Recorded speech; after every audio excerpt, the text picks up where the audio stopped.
Egipto, uno de los imperios más impresionantes que el mundo ha conocido. Creemos que conocemos Egipto.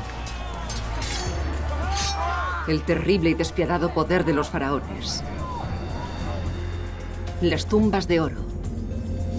Los increíbles logros de ingeniería que desafiaban los límites de la tecnología. La verdad es mucho más intrigante. El antiguo Egipto no fue solo un imperio, sino muchos, cada uno de ellos gobernado por faraones que se enfrentaban a retos diferentes y escribieron diferentes capítulos de la historia de la civilización humana. Esta es la historia de uno de los mayores innovadores de la historia, el maestro constructor de pirámides del Imperio Antiguo, Jufu. No es un cuento de hadas sobre crueldad tiránica e ingeniería milagrosa, sino la historia de un pueblo con una inquebrantable fe en un solo hombre. Es la historia épica de una nación que sacrificó a lo mejor de 2 generaciones y de cómo esas décadas de sangre y sudor crearon la primera época de un imperio mundial.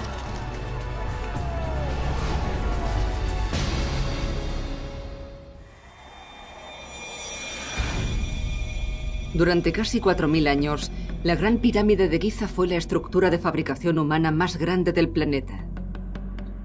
Se construyó en el punto álgido de lo que hoy conocemos como el Imperio Antiguo. Fue una época anterior a la generalización de la escritura y los documentos sobre ella son muy pocos. Eran hombres principalmente analfabetos, con herramientas sencillas, y pudieron crear una de las maravillas del mundo. Las pirámides ocupan nuestra imaginación como algo misterioso e insondable. Para entender la Gran Pirámide, tenemos que entender a una sombría figura de la historia, un enigmático faraón llamado Jufu. ¿Cómo pudo su pueblo construir una estructura tan ambiciosa? ¿Cuál era su propósito? Por suerte, este monumento puede darnos algunas respuestas. Si se sabe cómo interpretarlas, están en las piedras, los pasadizos y las cámaras de este increíble edificio. Y en el cuidado y la precisión de los ingenieros que lo construyeron. A través de todo esto, podemos revivir esta antigua civilización. Sus preocupaciones, su sistema de creencias, pero por encima de todo, su dedicación a Jufu, el faraón que durante 20 años fue el ser humano más poderoso del mundo conocido. Para entender a los egipcios del Imperio Antiguo, hay que entender su religión y su complejo concepto del otro mundo.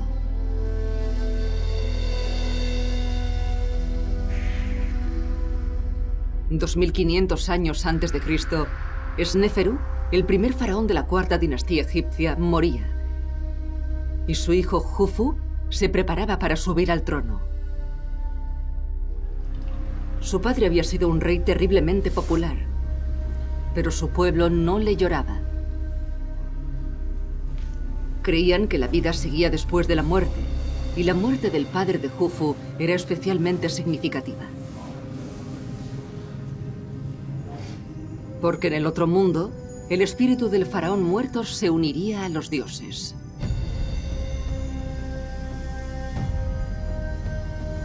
Desde la muerte, el espíritu del faraón podía influir en los dioses, animarles a cuidar a los vivos y cuando llegara el momento, guiar a sus espíritus hacia el otro mundo. Pero el lugar de su padre entre los dioses no estaba garantizado. Primero había que iniciar rituales precisos. Había que embalsamar el cuerpo del rey, que no debía ser tocado durante toda la eternidad. Estos 2 rituales eran tan importantes que incluso mientras se preparaba el cuerpo de Sneferu, hay pruebas que indican que Jufu estaba planificando su propia muerte. Su vida sería poco más que una preparación para el otro mundo, donde podía dar a su pueblo seguridad y riqueza durante toda la eternidad. Para nosotros es muy difícil de entender, pero los egipcios creían en ello inquebrantablemente, lo que proporcionaba mucha fuerza a Jufu. Jufu tiene más poder y más autoridad que cualquier otro gobernante de la historia egipcia. Puede que incluso de la historia mundial. Es un dios viviente con un poder absoluto sobre sus súbditos. A través de la inmortalidad, la gloria de Jufu y la prosperidad de su pueblo estaban unidas. La clave estaría en la conservación de su cuerpo muerto. Y ningún faraón en la historia hizo más para asegurarse de que su momia estaría a salvo que el padre de Jufu, Sneferu. Para intentar entender cómo vivían los antiguos egipcios, tenemos que explorar las ciudades que construían para los muertos. Los monumentos funerarios son tan viejos como la humanidad, pero la pirámide era en ese momento una construcción muy reciente. Era el Rolls Royce de los monumentos funerarios. Los antepasados de las pirámides eran unas tumbas rectangulares llamadas mastabas, fabricadas con ladrillos de barro. Pero cuando Egipto se volvió más rico, las mastabas fueron creciendo y los faraones construyeron las tumbas más grandes. Colocando una mastaba encima de otra, crearon una tumba a la altura de los faraones. Había nacido la primera pirámide básica. Cuando el padre de Jufu llegó al trono, esas pirámides de escalones ya eran el símbolo definitivo de la buena posición social. Durante sus 50 años de reinado, Sneferu llevó el arte de la pirámide a nuevas cotas. Su primera pirámide tenía escalones, y después intentó, sin éxito, construir una de paredes planas. Finalmente, Sneferu consiguió su objetivo, la primera auténtica pirámide. Sneferu mejoró mucho el arte de la construcción de pirámides, y muy dentro de este símbolo, este enorme corazón de piedra, Sneferu creía que su cuerpo estaría protegido en su viaje hacia la eternidad.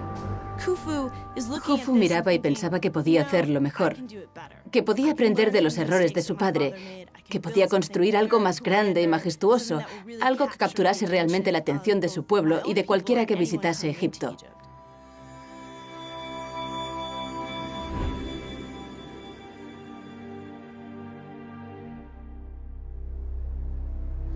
Los hijos de los hombres poderosos a menudo quieren marcar su propio territorio, tener un impacto visual sobre el paisaje. El nuevo faraón Jufu escogió construir su pirámide al norte de la antigua capital egipcia, Menfis, sobre una meseta de Giza, donde nunca se había enterrado a un rey. Sería la mayor estructura de piedra que el mundo había visto. El padre de Jufu murió creyendo que había perfeccionado la pirámide, pero Jufu quería llevar esa forma de arte a la última expresión y cimentar su propio lugar en la eternidad. Dedicaría todos los recursos de la nación a su mastodóntico proyecto. Este es un monumento que Jufu construía para decir: aquí estoy, miradme, soy el rey, tengo poder, tengo riqueza. Por otro lado, también era su tumba. Y Jufu pensaba que necesitaba un lugar en el que pudiera transformarse, desde el que pudiese elevarse hacia el otro mundo y unirse a los dioses. El proyecto costaría una fortuna, pero Jufu era increíblemente rico. La fuente de la prosperidad de Egipto era uno de los mayores ríos del mundo, el Nilo. El río estaba lleno de peces, percas y bagres. Era una ruta comercial clave, y sus crecidas anuales daban a los granjeros egipcios un agua milagrosa y una tierra increíblemente fértil. Egipto es el regalo del Nilo. El resto de Egipto es un gran trozo de desierto. El Nilo es el torrente sanguíneo de Egipto, su autopista, el motivo por el que Egipto sobrevive en mitad del mayor desierto del mundo, el Sáhara. Pero a pesar de su riqueza, el éxito no estaba asegurado. Una pirámide tan grande llevaría décadas, y en el antiguo Egipto, incluso los faraones podían morir jóvenes. Si Jufu no vivía lo bastante para terminar su gran pirámide, sus sueños de inmortalidad se destruirían y la seguridad de Egipto y las almas de los egipcios correrían peligro. Incluso siendo joven era muy importante que Jufu empezara a hacer su pirámide y la terminara durante su vida. No sabía cuánto tiempo gobernaría, podía morir en cualquier momento. Los egipcios creían que la relación privilegiada de su faraón con los dioses estaba íntimamente relacionada con la generosidad del Nilo. Que el Nilo creciera se debía en parte a que las cosas funcionaban bien en el mundo en un sentido cósmico. Los dioses estaban tranquilos, estaban contentos, las cosas se hacían bien. Pero si Jufu quería una pirámide que asombrara a los dioses, necesitaría gran cantidad de mano de obra. Unos 25.000 jóvenes sanos. Sería la mayor movilización de gente de la que había sido testigo Egipto. ¿de dónde los sacaría? Jufu poseía miles de esclavos extranjeros de sus incursiones en Libia y Nubia. Y siempre se ha creído que esos prisioneros construyeron la Gran Pirámide. La historia encaja con nuestras fantasías en Technicolor sobre las maravillas egipcias construidas gracias a la sangre y el sudor de los esclavos, a sus vidas rotas. Pero no es cierto. Los actuales análisis del ADN tomado de los trabajadores demuestran que no eran extranjeros, sino egipcios. Gente libre. Y ahora creemos que había buenas razones para que Jufu no tuviera que obligarles a trabajar en su gran proyecto. Ser alguien que ayudaba a garantizar que el faraón llegase con éxito al otro mundo era una contribución importante para la sociedad. Formaba parte de una póliza de seguro cósmica. Si como egipcio querías asegurarte de que el rey estuviese bien enterrado, trabajar en su pirámide era de una gran importancia personal. Cada trabajador se involucraba emocionalmente en la realización del proyecto. La relación de Jufu con su pueblo era mucho menos tiránica y mucho más paternalista de lo que se creía. Pero durante mucho tiempo fue difícil entender por qué tantos granjeros egipcios podían dejar de producir comida sin mermar la economía egipcia. Actualmente, los egiptólogos creen que la respuesta está en el flujo y el reflujo estacional del río. Los egipcios organizaron la construcción en base a la estación de crecidas del río. Las crecidas hacían que los granjeros dejaran de trabajar hasta 4 meses al año. Si se organizaba el calendario con precisión, Jufu podía ofrecer una alternativa atractiva. Las crecidas anuales del Nilo eran muy importantes para la construcción de la pirámide, porque cuando el río se desbordaba, había 3 o 4 meses del año en los que los campesinos no podían trabajar la tierra. Así que el rey fue listo y lo organizó todo para que durante esos 4 meses en los que igualmente no tendrían trabajo, pudiesen sacar algún provecho. Organizar los periodos de más trabajo de construcción durante los periodos de crecida era una solución que hacía feliz a todo el mundo. El Nilo crecido era también el medio más eficaz para transportar hombres y materiales. Esta antigua vía fluvial de más de 6.600 kilómetros de longitud alimentaba el gran proyecto de Jufu. Como el lugar de construcción, en Giza, estaba a casi 8 kilómetros de sus orillas, los ingenieros prepararon un sistema de canales a través de los campos que los separaban. El edificio que iba a ir tomando forma era más que una tumba y una fortaleza. Su diseño estaba imbuido de un poderoso simbolismo religioso.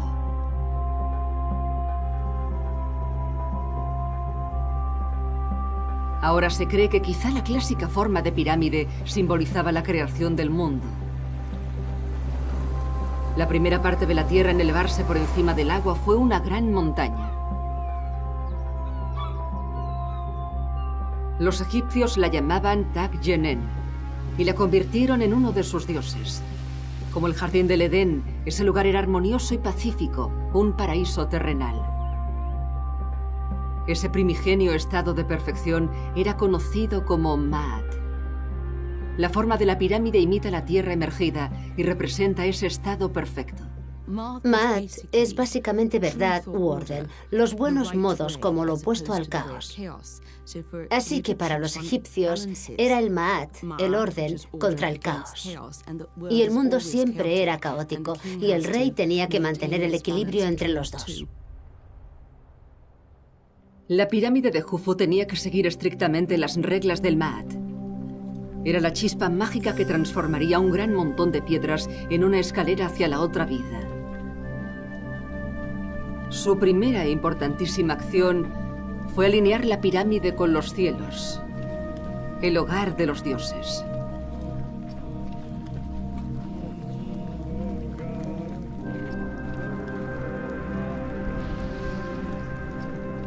El más importante de los dioses en ser honrado fue el dios del sol, Ra. Creían que Ra transportaba el sol por el cielo, del este al oeste. Cuando la pirámide se terminara, los muros del este y del oeste estarían orientados hacia el sol que salía y se ponía para honrar el viaje de Ra. Pero la alineación este-oeste no fue la más importante. Jufu y sus sacerdotes creían que aunque el estado perfecto del Ma'at no solía conseguirse en la tierra, podía encontrarse en el cielo nocturno, junto a su estrella del norte, Tuban. Al diseñarla para que apuntase a la estrella del norte, conseguían una conexión más fuerte entre su propia conservación del orden y el orden en el cielo.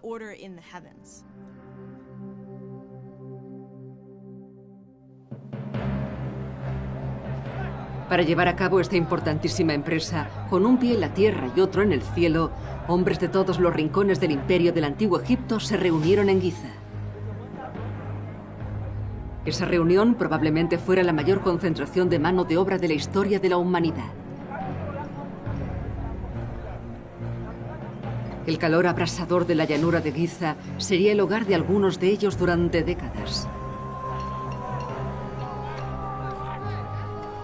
Mientras sus ingenieros marcaban la planta más baja de la pirámide, los trabajadores veían por primera vez la magnitud de la tarea que les esperaba.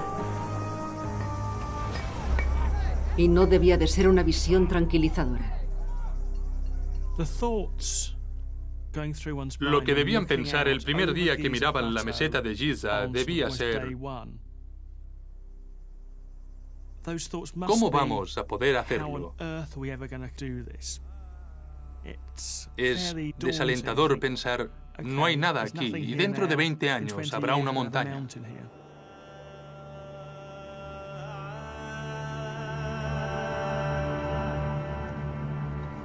Esos hombres no solo tenían que construir la pirámide antes de que muriera Jufu, sino que además tenían que construirla a la perfección. Era una estructura enorme, con muchas posibilidades de error, como había aprendido el padre de Jufu.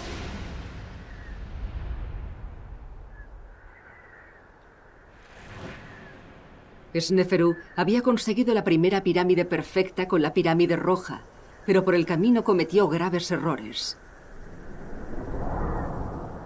Su primer intento de conseguir una auténtica pirámide acabó con un desastre. Situó la estructura en una zona de desierto cuyos cimientos no eran del todo estables. Al elevar los lados, los cimientos empezaron a resquebrajarse.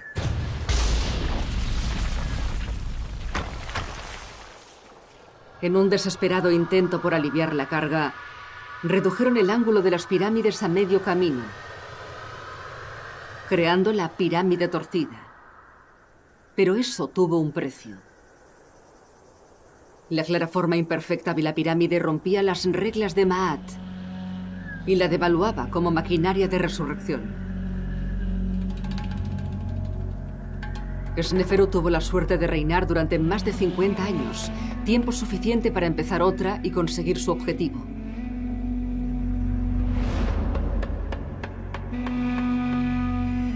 Pero Jufu no podía permitirse ese lujo. Quizás solo tuviera una oportunidad para conseguir su pirámide, y su prioridad era asegurarse de que la pirámide se construyera sobre unos cimientos firmes. Jufu no quería repetir los errores que había cometido su padre. Buscaba un sitio donde los cimientos de piedra caliza fueran un poco más fuertes, donde pudiera aprovecharlos para construir un monumento enorme. Por eso, en una tierra principalmente compuesta por barro y arena, los investigadores de Jufu descubrieron el lugar perfecto en la rocosa meseta de Giza. Los cimientos de Giza le prometían solidez a Jufu, pero también tenían otra ventaja: una inagotable cantidad de piedra caliza de primera calidad.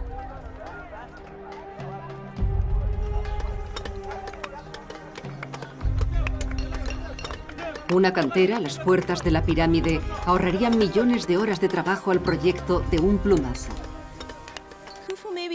Jufu debió pensar que sus hijos también podrían construir allí, que podría iniciar una generación de tumbas en ese lugar, porque la meseta era enorme. Y podía colocar a sus trabajadores cerca. Podía alojarlos al borde de la meseta, cerca de la zona de cultivo. Un lugar como ese tenía un montón de cosas a su favor.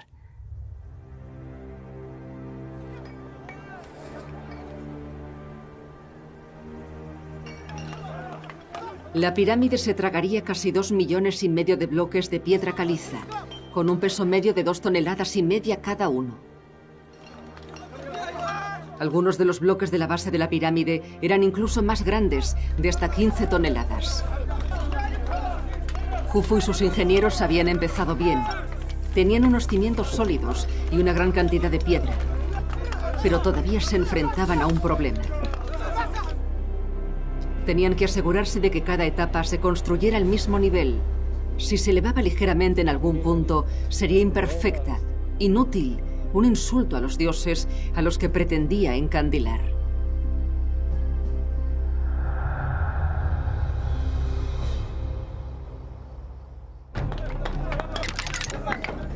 Los egiptólogos creen que los ingenieros utilizaban un sistema de nivelación básico pero eficaz.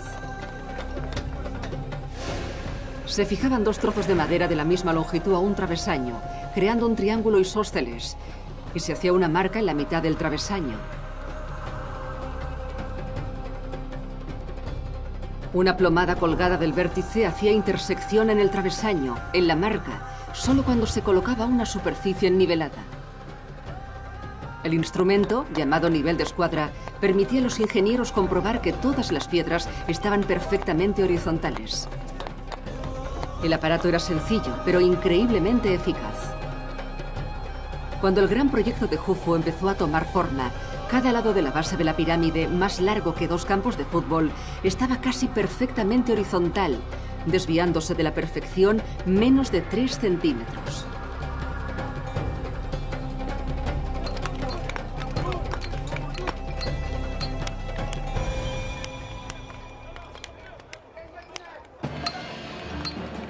En la cantera, los trabajadores se enfrentaban a un horario desalentador. En una semana de 10 días, solo tenían un día de descanso. Sabemos que los equipos de los hombres de las canteras cortaban y entregaban un bloque de piedra cada 3 minutos para la pirámide. Cada bloque de piedra caliza se arrancaba de las rocas y se cortaba a la medida necesaria. Tenían herramientas muy sencillas, mazas y cinceles primitivos fabricados en cobre, un material relativamente blando.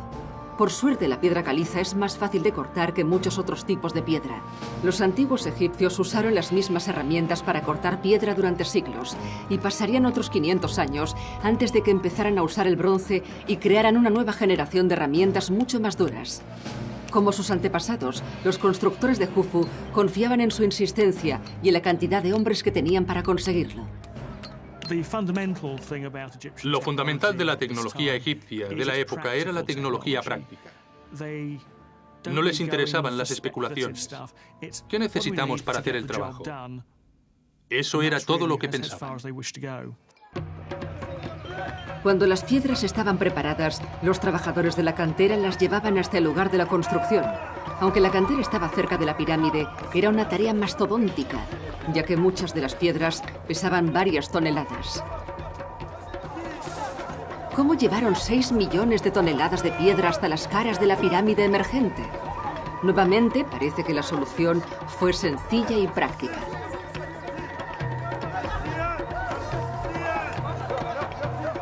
Sus vecinos, los sumerios, usaban carros con ruedas desde hacía más de 1000 años. Los ingenieros de Jufu debían conocer esa tecnología. Pero el peso de las piedras y la cantidad de arena habrían hecho imposible la circulación con carros. Los egipcios optaron por la solución más directa.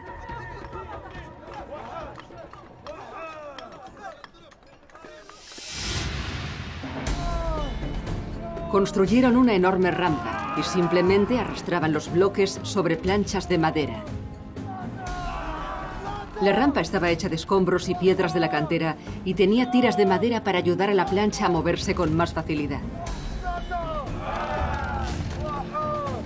El sistema de rampas y planchas existía desde hacía al menos un siglo y permitía que 20 hombres subieran bloques de piedra de 2 toneladas a las caras de la pirámide. En el pasado, la negativa de los egipcios a utilizar carros se ha visto como un ejemplo de su arraigado tradicionalismo. Pero no era así. Ellos únicamente hacían el trabajo sistemáticamente. Aunque evidentemente era una solución poco tecnológica, de mucha intensidad y brutalmente dura para los trabajadores. No importa cómo se haga, construir una pirámide es un trabajo titánico. Tenemos los huesos de algunos de los hombres que construyeron estas pirámides y todos muestran la presión de la construcción. Los esqueletos de los trabajadores son un triste recordatorio de sus vidas. Los huesos rotos o deformes, miembros amputados, columnas deterioradas. Las pruebas sugieren que la esperanza de vida de los hombres era de solo 32 años, a diferencia de los 55 de los miembros de la nobleza.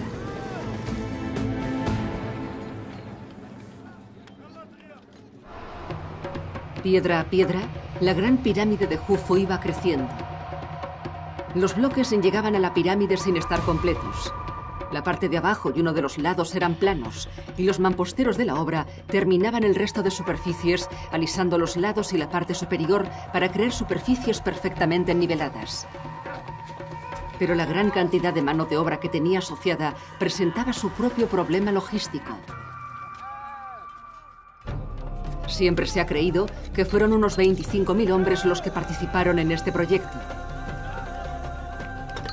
4.000 picando, transportando y terminando la piedra, y más de 20.000 en trabajos de apoyo.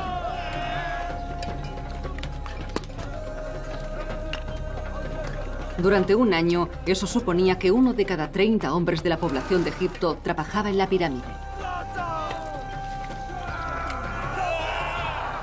Uno de los descubrimientos más interesantes de años recientes, un lugar donde sentirse muy cerca de los trabajadores desaparecidos, es el pueblo de los trabajadores. Nuevamente parece que la solución de Jufu fue pragmática y decidida. Ordenó que se construyera un pueblo entero a 800 metros de la pirámide. Para algunos, como los mamposteros y otros maestros artesanos, fue su hogar durante más de 20 años. El alojamiento era sencillo, pero el pueblo tenía una infraestructura muy sofisticada, con panaderías, tiendas de arcilla y bares, e incluso maestros y médicos. Las escrituras de los egipcios más normales muestran que había un auténtico espíritu de comunidad y un animado ambiente callejero. Si ibas a la pirámide a trabajar durante 2, 3 o 10 años, tenías a toda tu familia allí. Tus hijos iban a la escuela. Tenías instalaciones médicas y había lugares para divertirse. Las mujeres tenían trabajo, así que era una ciudad grande y muy próspera. Cada trabajador tenía una ración diaria de 10 barras de pan por familia y otra muy generosa de cerveza. Para los campesinos era una vida increíble. Toda la gente que trabajaba para el rey estaba bien alimentada, mucho mejor que si se hubieran quedado en casa como campesinos, porque el rey les daba carne, pescado, pan y cerveza, y raciones extra que podían enviar a su familia más lejana. Así que realmente obtenían comida digna de un rey. Organizar a esos miles de hombres en una fuerza de trabajo coherente y eficaz era quizás el mayor reto. Los egipcios consiguieron un gran nivel de coordinación, eficacia y camaradería que aventajaría muchos proyectos modernos de construcción. Era su capacidad de organización, porque una muchedumbre no habría podido construir ninguna de las pirámides, aunque les hubieran dado un siglo de tiempo. Los capataces idearon una compleja cadena de mando que hacía que todo funcionara como un mecanismo de relojería. Dividieron la fuerza de trabajo principal, de 4.000 hombres, en 2 equipos. Esos equipos se dividían en 2 bandas, y así sucesivamente hasta llegar a unidades de 10 personas. El sistema se aseguraba de que cada hombre supiera cuáles eran sus objetivos diarios y ante quién tendría que responder. No era una coincidencia que esas unidades de 10 hombres fuesen la cantidad ideal de trabajadores para ocuparse de un solo bloque, consiguiendo así que cada unidad fuese la fuerza motriz de la construcción. Dividir a los trabajadores en esos pequeños grupos hizo que el trabajo fuese más fácil de controlar y tuvo un beneficio extra. Sus supervisores podían aumentar el ritmo de trabajo creando pequeñas competiciones. El primer equipo en llegar al objetivo del supervisor ganaría una ración extra de cerveza.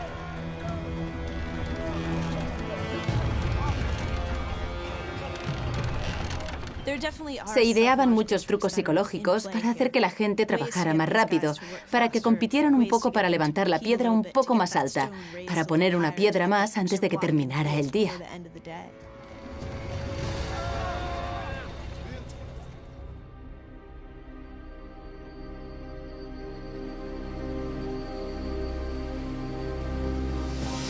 Debía parecer un proceso lento y penoso.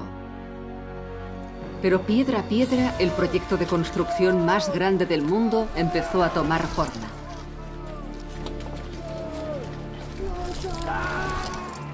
En el Imperio Antiguo, el faraón era una figura muy remota, un rey dios. Si visitaba el lugar, eso habría sido muy emocionante para los trabajadores que consiguieran verlo.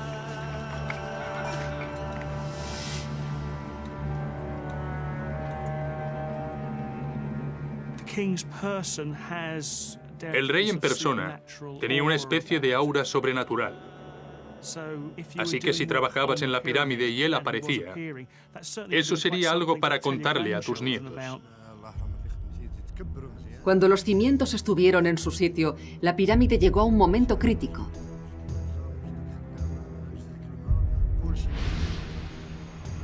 Utilizando pruebas más recientes, podemos extrapolar los resultados a ese periodo para valorar la tarea que les esperaba a los trabajadores.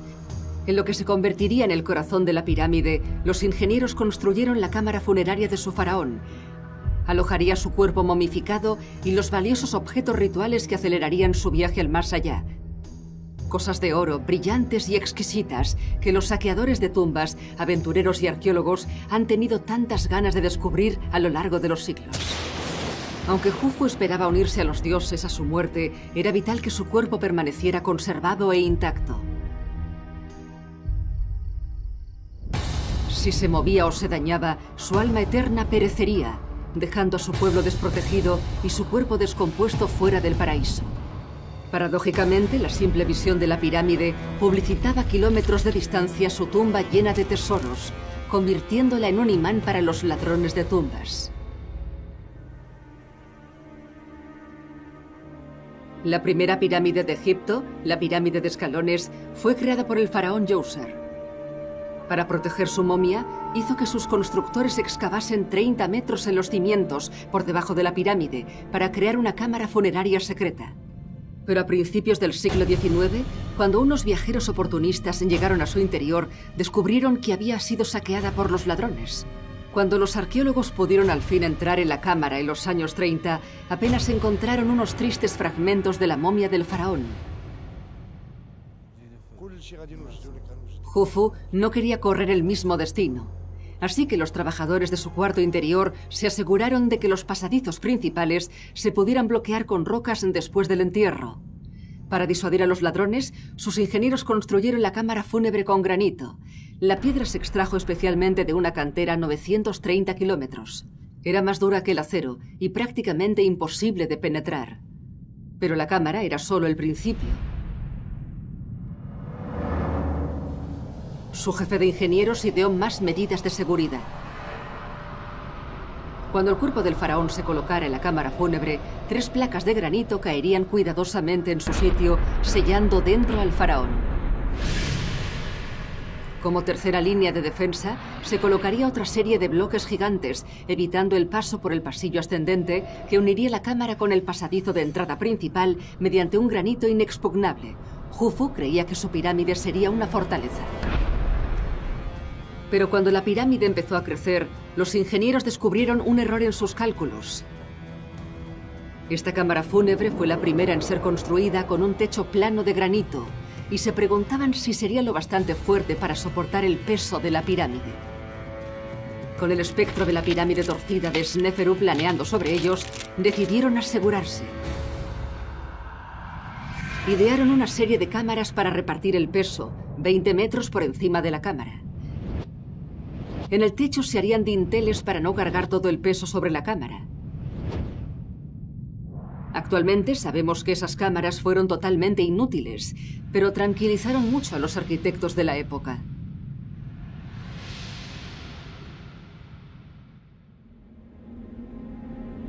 Probablemente tardaron 2 décadas en terminar la pirámide. Jufu había sobrevivido para ver su pirámide llegar a una altura impresionante. Pero el trabajo no había terminado. El revestimiento de piedra pulida transformaría la pirámide de un cuidado montón de piedras a un monumento impresionante, un punto de referencia, un triunfo tanto estético como arquitectónico.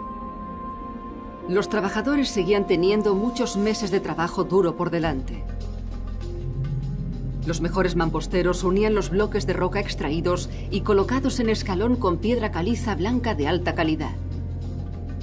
Tenían que asegurarse de que las piedras encajaban unas con otras perfectamente, sin ningún hueco visible. Después tallaban y pulían la piedra caliza hasta conseguir un acabado perfectamente suave e iridiscente. Trabajaban con cinceles de 1 centímetro de ancho. Los afiladores de cinceles se agrupaban alrededor de los mamposteros para suministrarles hojas acabadas de preparar. Cuando se le añadía el recubrimiento a la pirámide, su aspecto cambiaba totalmente. En lugar de ser vasto, el recubrimiento estaba muy pulido, y si el sol brillaba en la dirección adecuada, casi parecía que la pirámide brillase, como hecha de plata pulida.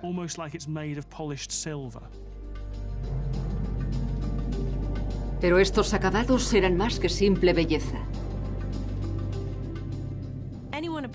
Cualquiera que se acercase a la pirámide de Jufu después de que se hubiera sellado no habría tenido ni idea de cómo se podía haber colocado algo dentro o cómo se podía intentar entrar. Sería una enorme estructura piramidal lisa.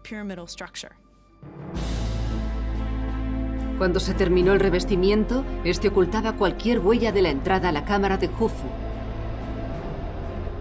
Su pirámide era un rompecabezas brillante, sublime e inescrutable. Un rompecabezas que Jufu y sus ingenieros creían que era imposible resolver.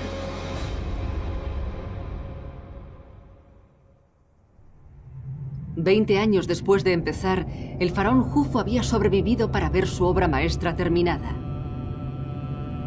Él y sus súbditos habían ganado la carrera contra la muerte y por el camino habían creado uno de los emblemas de la civilización humana.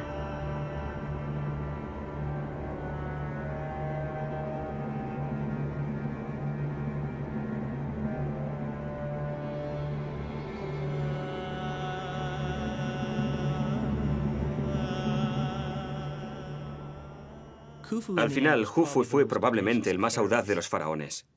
Si quería tener una pirámide completa al morir, debía haber construido una más pequeña, pero construyó la mayor que se había hecho. No había ninguna garantía de que viviría lo suficiente para verla, aunque fuera a medias. Combinando tecnología sencilla con una determinación y una fuerza extraordinarias, su pueblo le proporcionó esa visión. Debió de ser un momento de orgullo e inspiración. El hecho de superar lo que hizo tu abuelo cuando trabajaba para Sneferu debía de ser muy satisfactorio. Y también debía hacer sentir a la gente que probablemente nadie volvería a conseguir algo tan importante.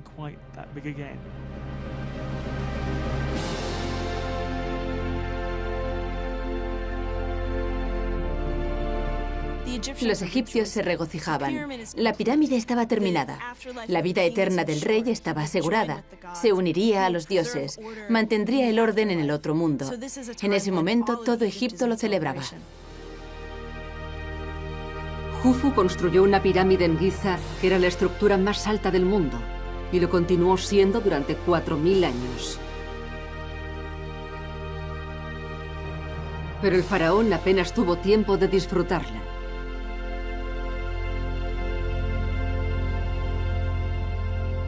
Tras haber visto la pirámide terminada, contra todo pronóstico, Jufu murió. Para nosotros, todavía un hombre de mediana edad.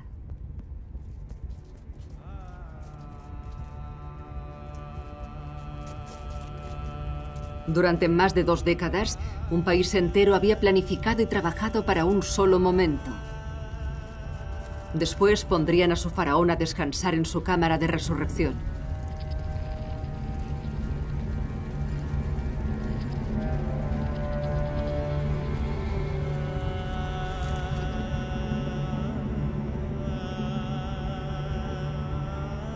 Estaban seguros que desde la cámara su espíritu ascendería al cielo.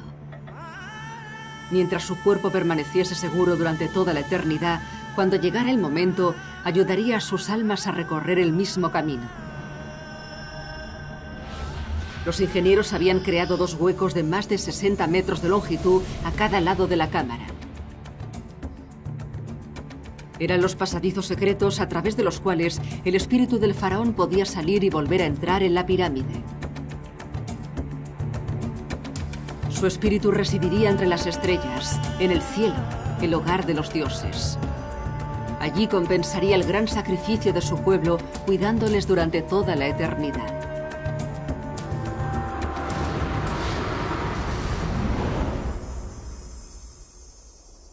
Y para las generaciones de egipcios posteriores a Jufu, debió de parecer que la gran pirámide demostraba que había valido la pena, ya que ofrecía ricas recompensas. Egipto era próspero y pacífico. El hijo y el nieto de Jufu construyeron sus propias pirámides en la meseta de Giza. Pero ninguna superó el extraordinario momento de Jufu. Continuó siendo el pináculo de los constructores de pirámides del antiguo Egipto. El valor divino de Jufu estaba asegurado. Siglos después de su muerte, seguía siendo adorado como un poderoso dios. Y se ha sugerido que la esfinge, mundialmente famosa y todavía totalmente enigmática, pudo haberse tallado como homenaje al ahora legendario rey dios. Tras el reinado de Jufu, Egipto disfrutó de casi 400 años de paz y prosperidad sin pausa. El país era estable y el pueblo dormía tranquilo por la noche, con el estómago lleno. Pero pronto el hechizo tuvo que romperse. El río Nilo, el corazón de Egipto y la fuente de toda su riqueza, empezó a secarse.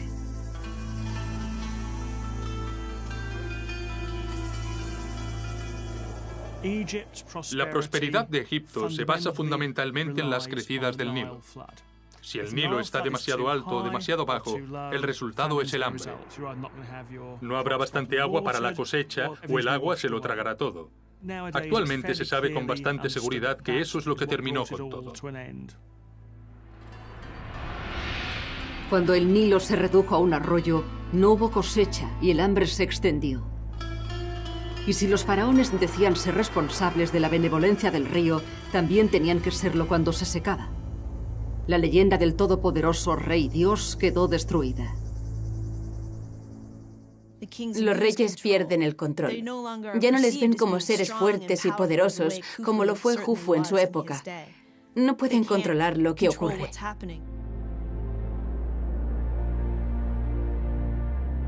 Al final, la estabilidad del imperio antiguo pasó a ser un caos, y los logros arquitectónicos de Jufu nunca pudieron igualarse.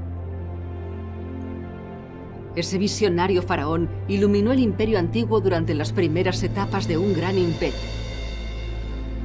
Jufu tuvo la suerte de vivir en una época de riqueza y abundancia relativamente libre de la amenaza de invasión. Sin la distracción de la guerra, el hambre o las epidemias, fue una época fuera de lo común, en la que toda una generación pudo dedicarse a un solo proyecto de importancia nacional.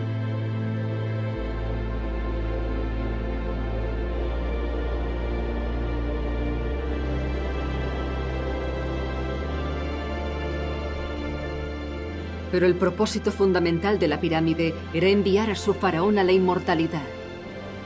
Y para conservar el cuerpo del rey, construyeron la mayor fortaleza de la historia.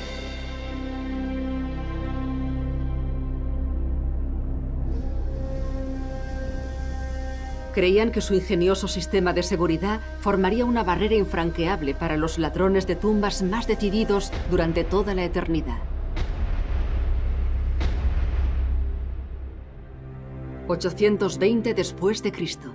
Mucho después de que el antiguo imperio egipcio hubiese caído, un califa árabe que buscaba tesoros intentó entrar en la Gran Pirámide. Al encontrarse con los primeros bloques de granito, sus hombres pasaron por encima y entraron por el techo del pasadizo. Al llegar a las rocas que impedían la entrada a la cámara fúnebre de Jufu, simplemente abrieron el marco de la puerta con un cincel, allá donde el granito era más fino. Pero dentro descubrieron que estaba vacía. Alguien había llegado antes. La momia de Jufu, con todos los tesoros increíbles, había desaparecido. Al final, la misión de la vida de Jufu para proteger sus restos por toda la eternidad había fracasado.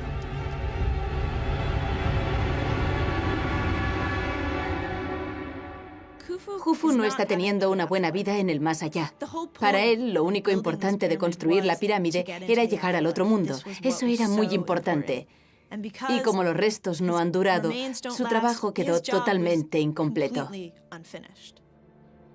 Al final, Jufu y su pueblo fueron traicionados por los descendientes de nuevas civilizaciones que ellos solo podían imaginar. Sus planes, cuidadosamente trazados para conservar el cuerpo del rey en una obra de arte y conseguir así su propia inmortalidad, fueron penosamente frustrados. Pero ha perdurado. En los términos de Jufu, su alma ha sufrido porque su cuerpo ha sido destruido y su tumba violada. Pero a otro nivel, el hecho de que sepamos su nombre y que su nombre se recordase a lo largo de toda la historia egipcia, ha hecho que su alma continúe viva. Así que Jufu ha triunfado sobre la muerte, iluminó el imperio antiguo y sigue inspirando respeto a hombres y mujeres más de 4000 años después de su muerte. Siempre será recordado como el faraón más visionario de Egipto. Sus logros, analizados forensemente, nos recuerdan que debemos pensar en el Egipto antiguo como un lugar real en una época real, no como una especie de mundo mágico. Y por eso mismo es mucho más fuerte.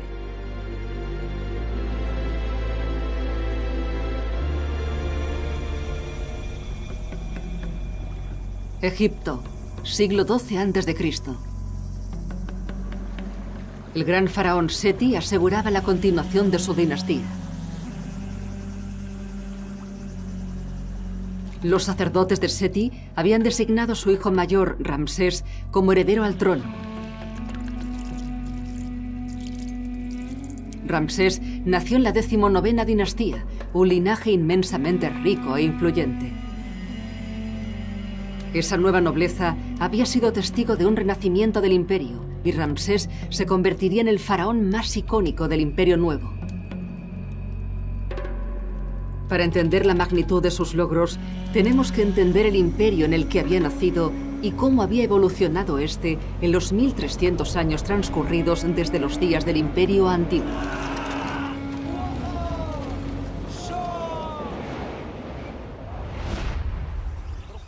Los faraones del Imperio Antiguo eran muy ricos, pero también tenían algo totalmente desconocido para Ramsés y su familia: seguridad. El comparativamente joven imperio estaba prácticamente libre de amenazas de invasión y había otras señales que indicaban que los dioses estaban contentos. El Nilo fluía caudaloso y su crecida anual rica en nutrientes hacía que las granjas pudieran disfrutar de cosechas abundantes. Y como enlaces vivos con los dioses, los antiguos faraones se llevaban todo el mérito. Esa había sido la buena época. La bonanza les permitía idear proyectos arquitectónicos increíblemente ambiciosos. Se movilizaban ejércitos de trabajadores para construir las pirámides, los edificios más grandes del mundo conocido. Pero aunque los faraones podían aprovechar y explotar la mano de obra de todo un imperio, eran gobernantes remotos, nunca vistos por sus súbditos. Los faraones del Imperio Antiguo hacían las cosas de un modo determinado, pero Ramsés vivía en otra época. Tenía que labrarse su propio camino.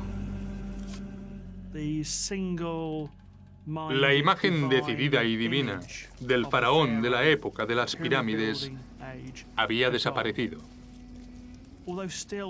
Aunque seguía siendo un ser divino, en el Imperio Nuevo estaba un poco más cerca de la tierra.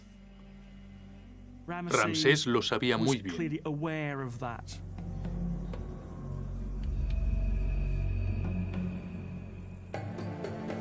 El padre de Ramsés, el gran Seti, le preparaba para este nuevo papel de faraón más expuesto, complaciente y accesible. En la época de Ramsés, los faraones tenían que trabajar mucho más duro en las relaciones públicas. No podían permitirse esconderse en su palacio y dejar que los monumentos hablaran por ellos. Tenían que aparecer regularmente ante su pueblo y organizar ceremonias para que vieran que existían. En los jardines exteriores de los templos, Ramsés, como príncipe heredero, se ocupaba de las tareas del faraón con su padre. Las pirámides formaban parte de una época muy distante, pero los edificios seguían siendo básicos para la autoridad del faraón y el simbolismo religioso era tan importante como siempre. En el Imperio Nuevo, Giza ya no era el centro del poder faraónico, que se había trasladado 650 kilómetros al sur, hasta Karnak, en el Nilo.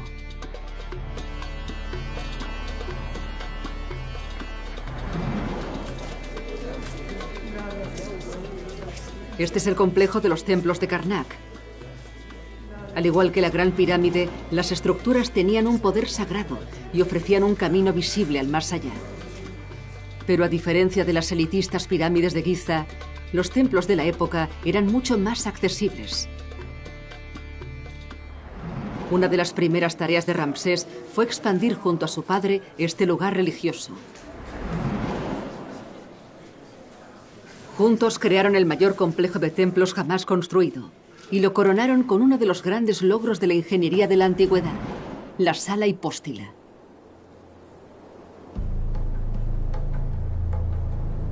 Estas salas formaban un camino entre los bulliciosos patios exteriores de los templos y las zonas sagradas, más escondidas dentro de esa fantasía arquitectónica. 134 altas columnas soportaban un enorme techo de piedra. Las más altas tenían más de 20 metros de altura.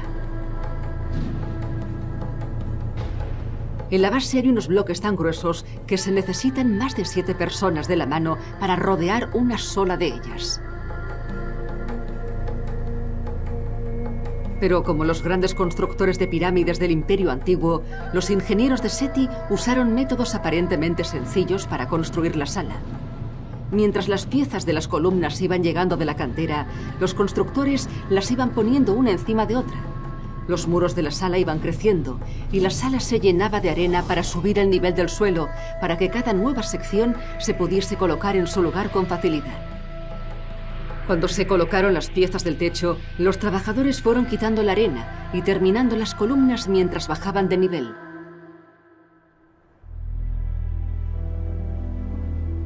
Igual que las antiguas pirámides, el templo de Karnak simbolizaba la búsqueda de la perfección y el orden dentro del caos universal. Pero eran más que símbolos. Se creía que las deidades vivían en el Sancta Sanctorum, donde solo el faraón y su sumo sacerdote podían entrar. La sala hipóstila, la gran obra de Ramsés, era la encarnación fosilizada de los mitos de creación oral.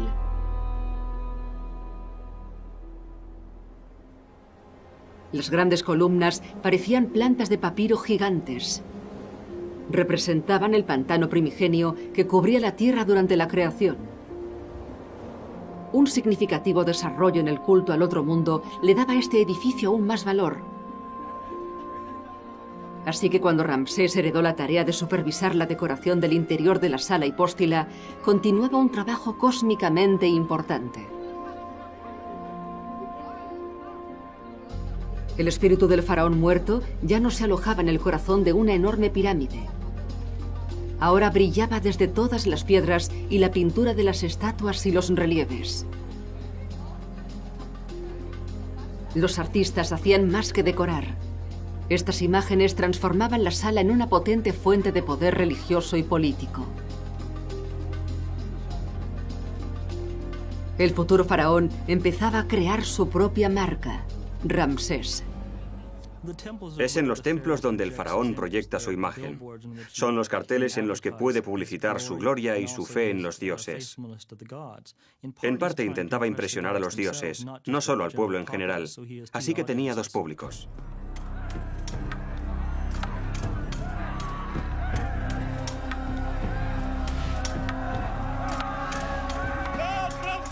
La asociación religiosa y la creación de imágenes eran solo una parte de la formación de Ramsés. Aunque aún era un adolescente, estaba al mando de la fuerza de élite egipcia. Eran guerreros fuertes y bien entrenados, capaces de resistir largos meses de lucha lejos de su hogar. El padre de Ramsés, Seti, le había puesto a la cabeza del mayor ejército del mundo por un motivo. Un futuro gobernante debía demostrar que podía dirigir un ejército profesional. Otra importante distinción entre el mundo del Imperio Antiguo y el del Nuevo. El Nuevo Egipto se había convertido en otra de las muchas superpotencias que competían por el control de la región. Al oeste se enfrentaban a los bandidos libios, al este al poder de los hititas y los sirios, mientras que al sur estaba la problemática provincia de Nubia. Políticamente las cosas no podían ser más diferentes de la primera edad dorada del imperio. Tras la muerte del gran faraón de la época de las pirámides, Egipto disfrutó de casi 400 años de paz y prosperidad sin pausa. Pero de repente ocurrió lo impensable.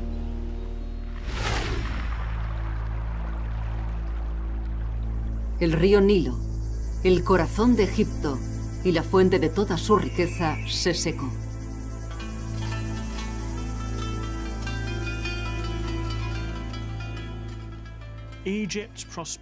La prosperidad de Egipto se basa fundamentalmente en las crecidas del Nilo.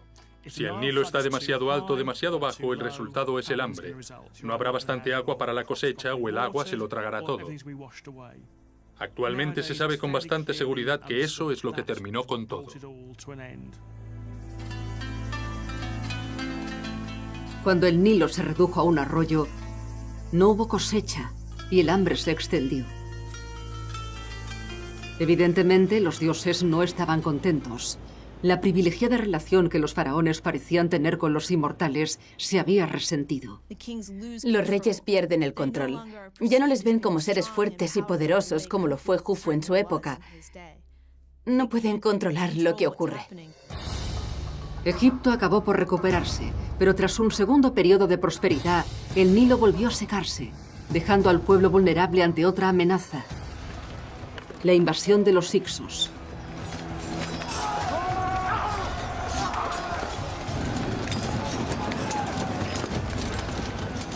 Eran una fuerza conquistadora. Llegaron con carros que los egipcios no habían visto nunca. Llegaron con arcos compuestos de mucho más alcance y precisión. Llegaron con una fuerza que pilló a Egipto desprevenido. El país cayó ante los invasores.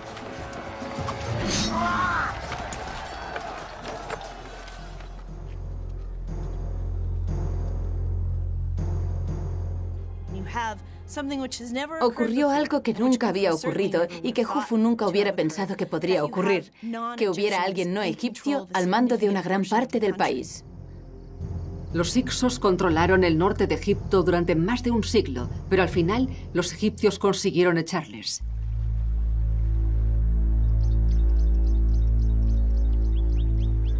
El imperio volvía a estar en manos de los egipcios y el Nilo se recuperó para volver a alimentar su tierra.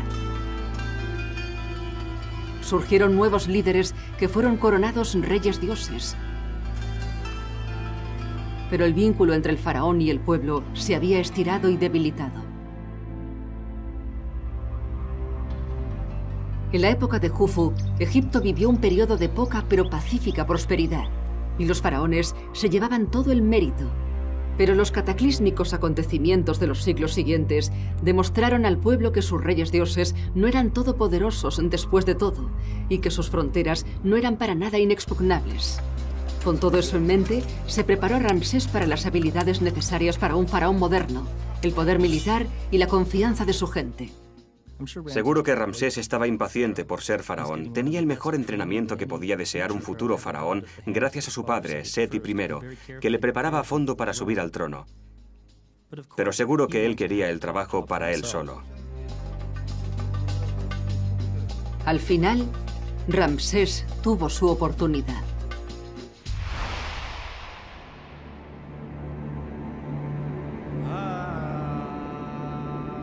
En 1290 a.C., el faraón Seti murió repentinamente.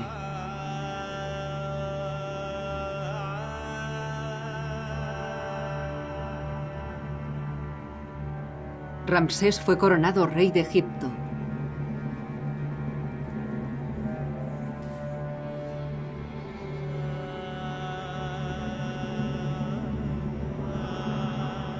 Como todos los faraones antes que él, el joven Ramsés esperaba llegar al otro mundo y convertirse en un dios. Pero antes estaba decidido a dejar su huella en el mundo mortal. Era un hombre que sentía el peso de la historia sobre sus hombros.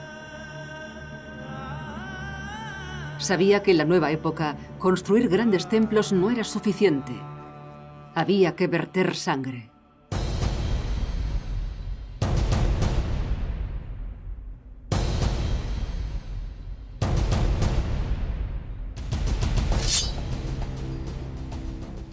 Ramsés, cuando accede al trono y se convierte en rey, tiene su oportunidad de destacar.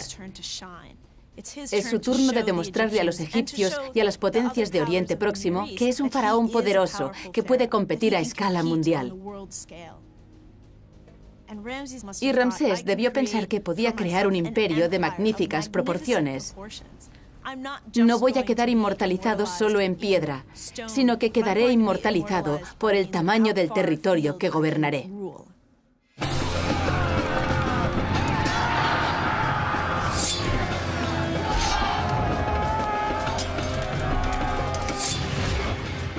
Tras haber reinado solo 4 años, el joven rey desplegó sus fuerzas al este de Egipto.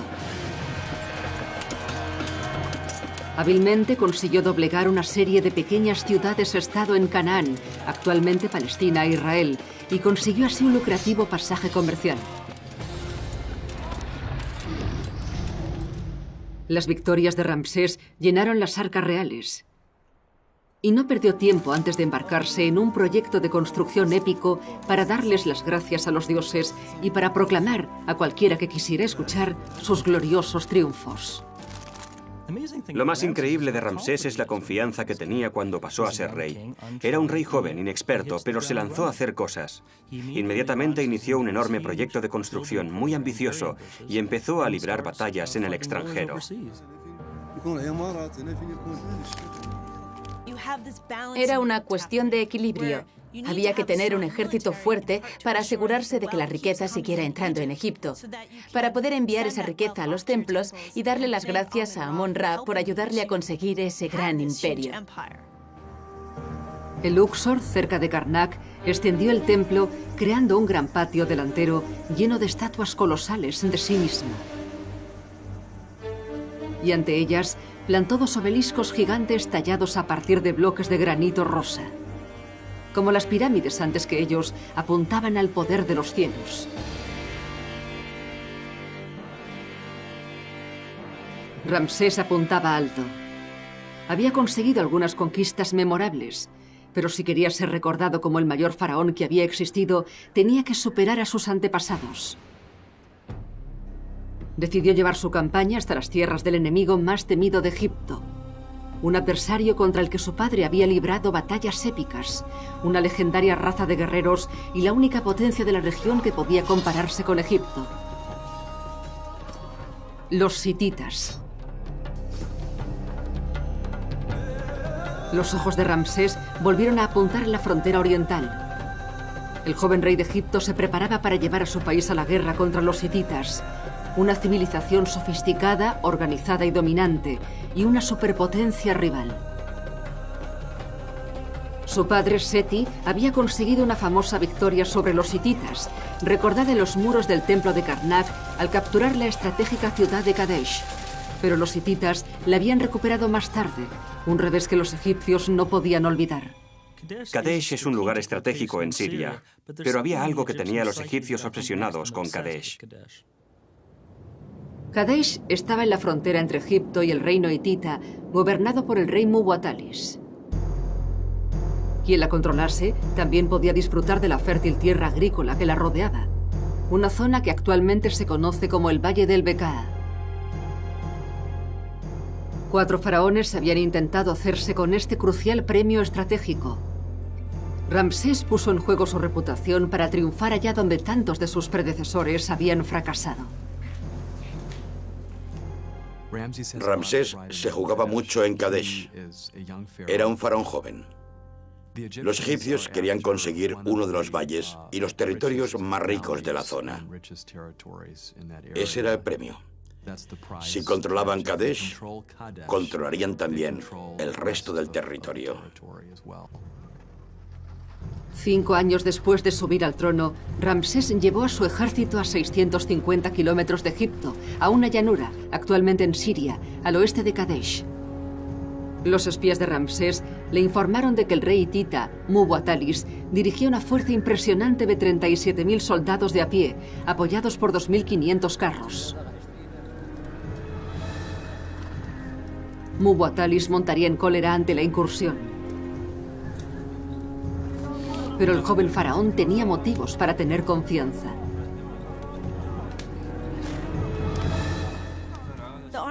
El ejército que Ramsés preparaba para luchar en Kadesh era uno de los más modernos.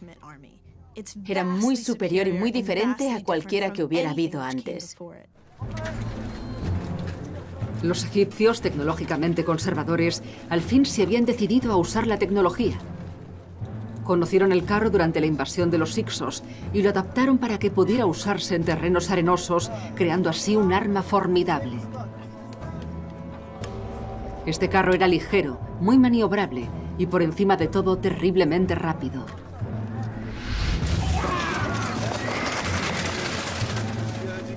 En el carro también iba el arquero, armado con un nuevo arco compuesto que combinaba madera y hueso para más flexibilidad y potencia. Ese nuevo diseño hacía que pudieran lanzar flechas con precisión mortal a una distancia equivalente a 3 campos de fútbol, y con bastante potencia para perforar la armadura de bronce de los hititas. Junto a los carros iba la infantería, llevando otra arma mejorada, el kopesh, una espada corta con una hoja mortal curvada.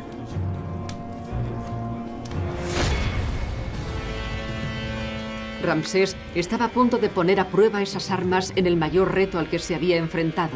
Si podía capturar Kadesh, el joven rey se convertiría en una leyenda entre su pueblo y con el botín financiaría un edificio y un programa de relaciones públicas para que su nombre viviese para siempre. Para él era una situación en la que debía conseguir algo o morir. Debía demostrar que Egipto tenía fuerza.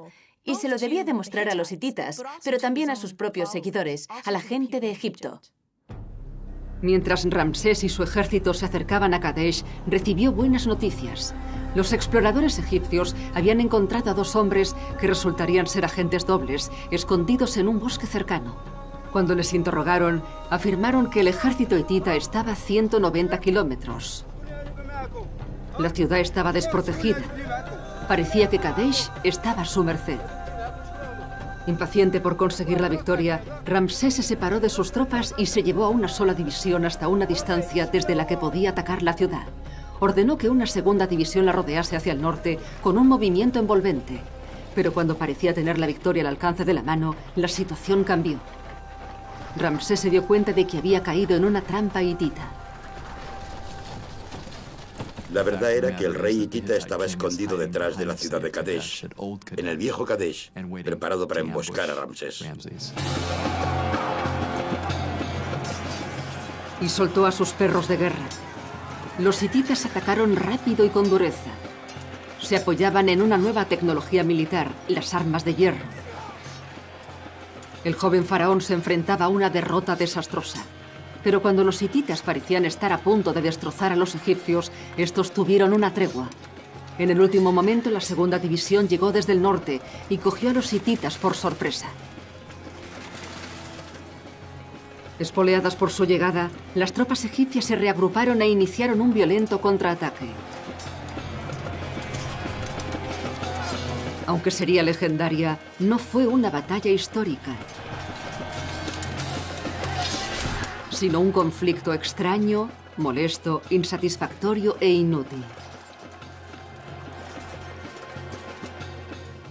Con los ejércitos de las 2 superpotencias antiguas luchando directamente la una contra la otra, probablemente fuese el mayor enfrentamiento militar de la historia hasta ese momento.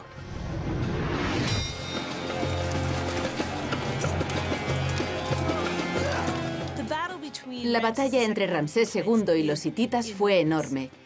Hubo sangrientas matanzas en ambos bandos. La batalla se cobró miles de vidas, pero al final no hubo ningún vencedor.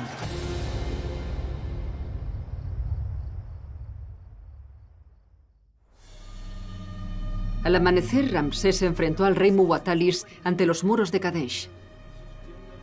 Las filas de los dos ejércitos enemigos se prepararon para otra terrible batalla. Pero cuando parecía inevitable que hubiese un baño de sangre de proporciones espantosas, ocurrió algo sorprendente. Enfrentados a una matanza segura, Ramsés y el rey hitita se retiraron. Como ninguno de ellos sabía la fuerza que tenía, hubo un estancamiento. Ninguno de ellos quería arriesgarse a ser totalmente aniquilado, y ambos accedieron a pactar una tregua. No era lo que Ramsés había ido a buscar. No había conseguido capturar el premio de los hititas y debía volver a casa con las manos vacías. Ramsés pensaba, Dios mío, ¿qué he hecho? No he vencido, ni siquiera he sido capaz de recuperar Kadesh. Nada ha salido como había planeado. ¿Qué hago ahora? ¿Cómo le muestro a Egipto que sigo siendo el rey, que debo seguir siendo el rey? ¿Qué les hará creer que esto no es un desastre absoluto? 5 años después de subir al trono, las ambiciones de Ramsés de convertirse en el mejor faraón de Egipto parecían huecas y erróneas. Bueno, cuando Ramsés volviera a casa iba a pasar mucha vergüenza. Había ido a conquistar Kadesh y no lo había conseguido. Así que tendría que explicar muchas cosas. Abu Simbel, en la frontera sur de Egipto con Nubia. El 6º año del reinado de Ramsés eligió ese lugar para construirse un monumento a sí mismo. Algo tan sumamente majestuoso que seguiría siendo admirado mucho después de su muerte. La época de las pirámides había terminado. Un faraón ya no podía utilizar la economía y la población de Egipto para sus propios fines. Utilizar decenas de miles de hombres para extraer millones de toneladas de piedra y construir un monumento bloque a bloque era demasiado costoso, irrealizable. Pero Ramsés tenía un plan. Aquí, con vistas al Nilo, crearía un gran nuevo templo, un altar para sí mismo y para los dioses. Pero no lo construiría con bloques de piedra. El monumento de Ramsés se tallaría en la misma pared. Las paredes de piedra de Abu Simbel eran de arenisca de buena calidad, ideal para el trabajo que requeriría centenares de trabajadores en lugar de miles. Pero aún así, se tardarían décadas.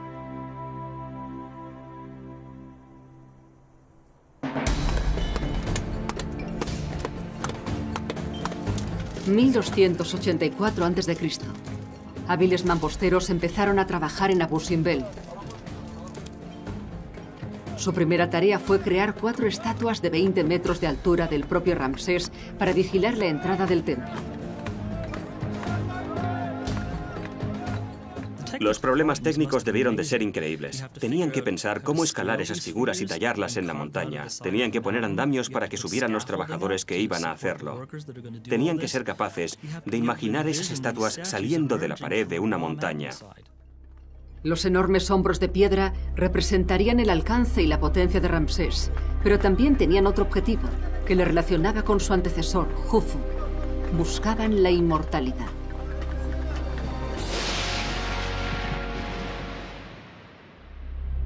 En la época de Ramsés, los faraones eran enterrados en tumbas subterráneas secretas en el Valle de los Reyes. Pero los saqueadores seguían entrando en las tumbas para llevarse sus tesoros y sus momias.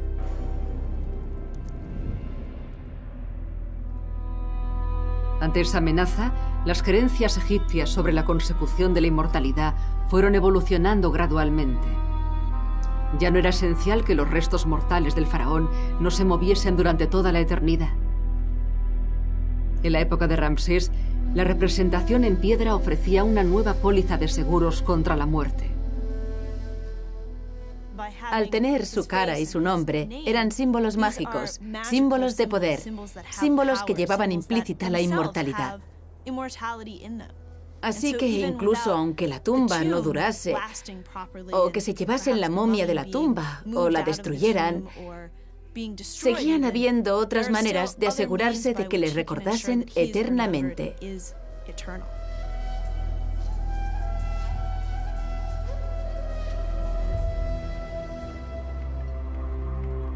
Las esperanzas de vida eterna de Ramsés estaban puestas en los grandes monumentos, y no hay ninguno mayor que Abu Simbel. Igual que los constructores de pirámides, tenía que terminarlo antes de morir, pero tenía apenas una fracción de la mano de obra de los faraones del Imperio Antiguo. Y las herramientas para tallar apenas habían cambiado en los 13 siglos que habían pasado desde las grandes pirámides. La única innovación significativa habían sido los cinceles más resistentes, hechos de bronce. Cuando las estatuas empezaron a tomar forma, los trabajadores empezaron a excavar más profundamente la pared de la roca. El templo terminado se internaría unos 60 metros en la montaña. El interior de Abu Simbel tenía que estar alineado cuidadosamente con los movimientos del sol. Como a Ramsés le gustaba llamar la atención, planeó colocar una sorpresa espectacular en las entrañas de su templo. Un espectáculo de luz digno de los dioses. Pero en realidad, Ramsés seguía inquieto por sus antiguos enemigos, los hititas. Ramsés lanzó un nuevo asalto, golpeando en el territorio enemigo. Pronto se embarcó en otra serie de batallas frustrantes. Capturaba las ciudades y el enemigo recuperaba el control cuando su ejército se marchaba a conquistar nuevos objetivos.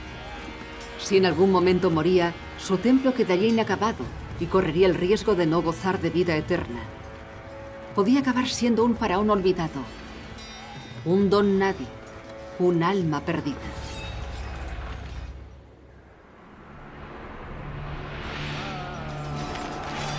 Durante casi 15 años, Ramsés fue royendo el imperio hitita. Las ciudades fronterizas cambiaban constantemente de manos, pero ninguna de las superpotencias conseguía una victoria definitiva. Al final, ambos bandos firmaron uno de los primeros tratados de paz de la historia. Fiel a las formas, Ramsés lo utilizó para alabar sus habilidades diplomáticas en los muros del templo de Karnak. Con la paz asegurada, podía dedicar todas sus energías a su gran proyecto en Abu Simbel.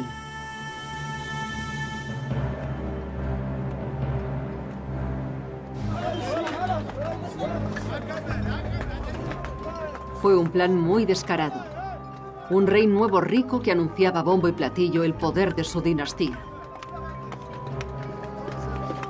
Puede que no utilizara la misma cantidad de trabajadores que construyeron las pirámides, pero centenares de egipcios sudaron por él, dándole forma a una gran pared de roca en un monumento a la altura del faraón.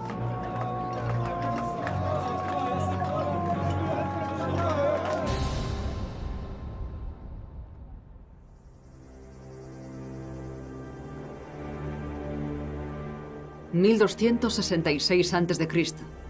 Ramsés había gobernado durante 24 años cuando por fin pudo desvelar su obra maestra.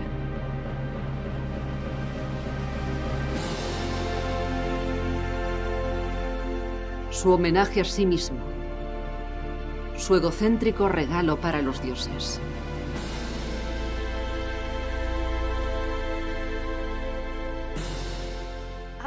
Abu Simbel es el templo por excelencia.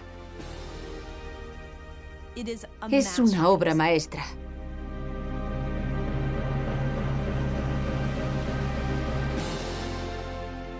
Tiene al rey, tiene a las deidades y sirve a un propósito determinado: la restauración del orden, asegurándose de que el caos no entre en el mundo, pero lo hace de un modo terriblemente estético. En sintonía con esta época más turbulenta y compleja, el templo tenía un doble propósito. También era un aviso imponente para los vecinos del sur de Egipto. No creo que Abu Simbel sea solo una espectacular obra de ingeniería creada para la gloria de Ramsés y su endiosamiento, sino que también era una advertencia para los nubios por si decidían rebelarse. Era un cartel gigante que decía: cuidado con el faraón. Dentro hay una espectacular avenida con estatuas de Ramsés de 10 metros de altura. Prueba de que se creía la encarnación viviente de un dios. Dentro de la montaña, por fin se pondría en marcha el brillante truco de la luz de Ramsés. En el santuario del corazón del templo está Ramsés, entronado como un dios junto a otras 3 deidades. 2 veces al año, al alba, los rayos del sol penetran por las salas interiores e iluminan casi 60 metros de oscuridad.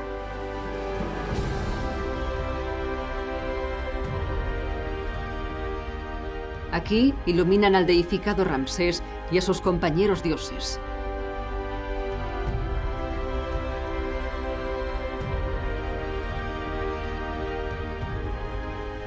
El mensaje es claro. Aquí Ramsés superará la larga noche de la muerte y vivirá para siempre.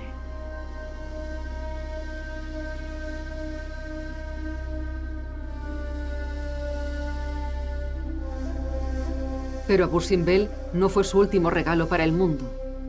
Animado aún por su propio éxito, más viejo cada día, Ramsés concertó una cita con la fama eterna.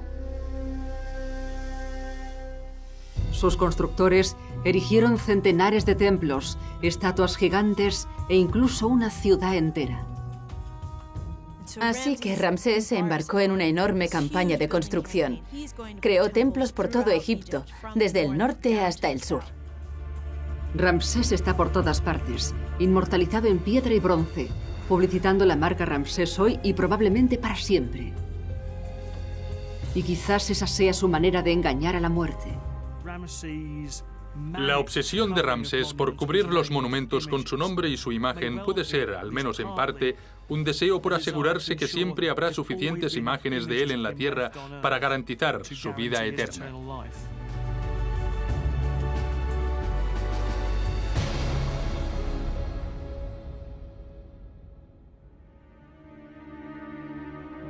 A pesar de toda una vida de guerra, Ramsés vivió casi hasta los 90 años.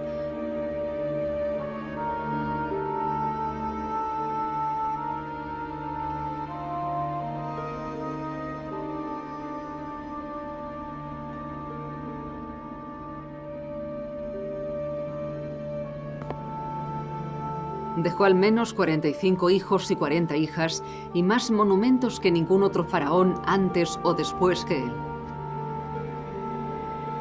Su concienzuda estrategia de relaciones públicas había funcionado. Su país lloró su pérdida.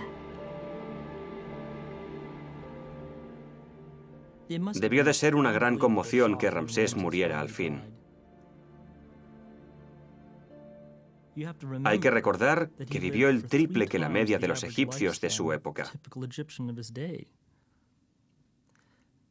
Tenemos que pensar lo traumático que debió ser perder un líder que había dirigido tu vida durante todo ese tiempo. Ni siquiera tu abuelo recordaba a otro rey. Ramsés había servido bien a su país y le había dado 3 generaciones de paz y seguridad, trayendo a la tierra la armonía integral del Maat. Los sacerdotes conservaron su cuerpo según los rituales que habían sobrevivido desde el Imperio Antiguo. Entonces, al menos una momia de faraón había sido protegida por un sistema de seguridad sin precedentes, con enormes placas de granito. Pero la momia de Ramsés no se colocó en una pirámide. Estaba destinado a una tumba secreta excavada en la montaña en el Valle de los Reyes.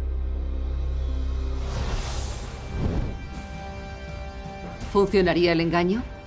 ¿Frustraría a los ladrones de tumbas?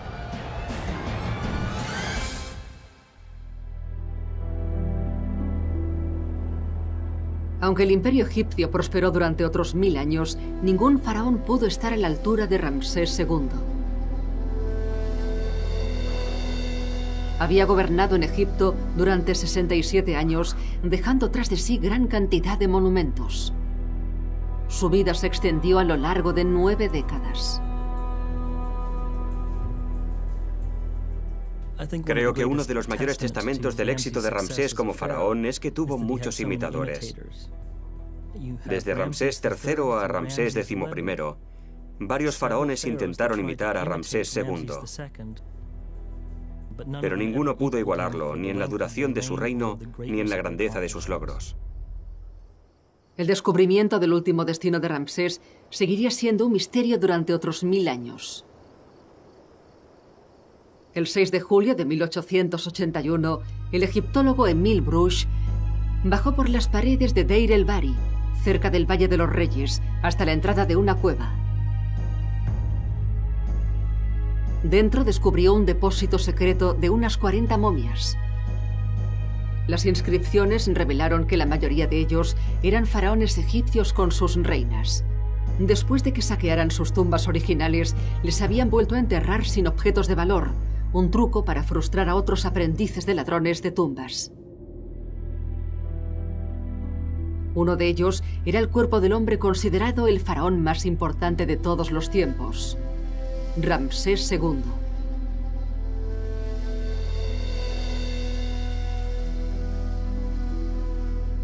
La momia de Ramsés resistió perfectamente conservada durante 3000 años en la más humilde de las tumbas. Los análisis científicos han revelado que era increíblemente alto para su época, 1,70 m. Durante su juventud era pelirrojo, y eso lo reprodujeron con tintes durante el embalsamamiento. Al morir sufría una artritis grave y tenía muchas caries. Pero esa espléndida y marcada cara había visto muchas cosas.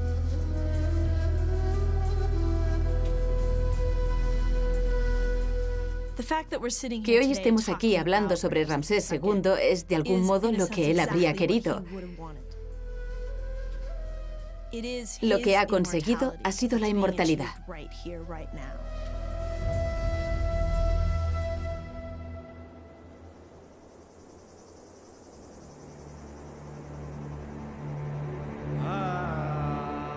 Los logros arquitectónicos de Ramsés y Jufu, el gran constructor de pirámides más de 1000 años antes, nunca serían igualados. Estos dos faraones crearon la mejor época del imperio. Y los contrastes entre sus vidas ilustran el profundo cambio en la civilización egipcia. Desde una época de gobernantes prácticamente divinos a otra de guerra, conquista y maniobras políticas.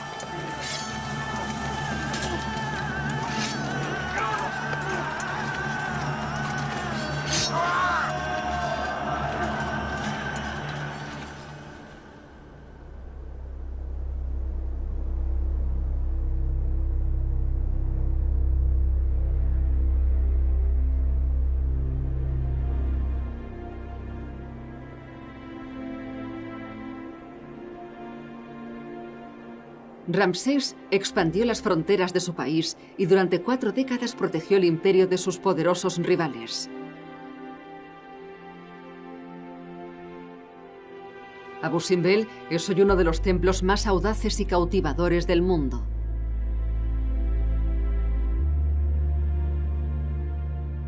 Pero el legado arquitectónico de Ramsés se extiende más allá de ese monumento. Sus edificios y sus bravuconas estatuas se pueden encontrar en todo Egipto.